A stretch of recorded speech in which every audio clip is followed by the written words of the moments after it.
મિત્રો, કાલે સાંજે અમારી સાથે એક હકીકત ઘટના બની, એ તમારી સાથે શેર કરું કે અમે સૌરાષ્ટ્રમાં અત્યારે ટ્રીપ પર આવેલા છીએ.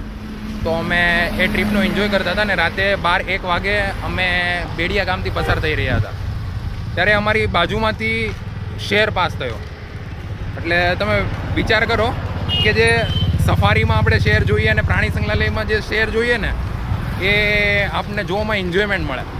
ત્યારે બાજુમાં શું હોય ને આવે ત્યારે શું ફિલિંગ હોય છે ને, એ મારા મિત્રો બી સાથે છે આજે ટ્રીપમાં, તો એમને કાલના સાંજનો એક્સપિરિયન્સ શેર કરશે. શું કેવું આશીષભાઈ? જરાક આપણે મનમાં ડર હતું, ડરની સાથે અમે શેરને જોવાનો એન્જોય બી કરી. એવી બી ઈચ્છા હતી કે આગળ જતાં બીજું એક દેખાય, અને અંદરથી ક્યારેક એવી બી ઈચ્છા આવી કે નહીં બી દેખાય. શું વાત છે જતીન, શું કેવું છે આપણે?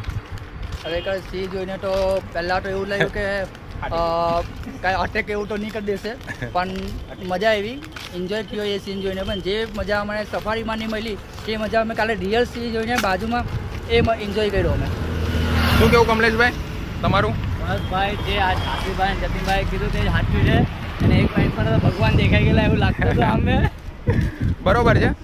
હવે આ રીલમાં હું તમને એનો છે ને વિડીયો શેર કરી દઉં, તમે એકવાર જુઓ.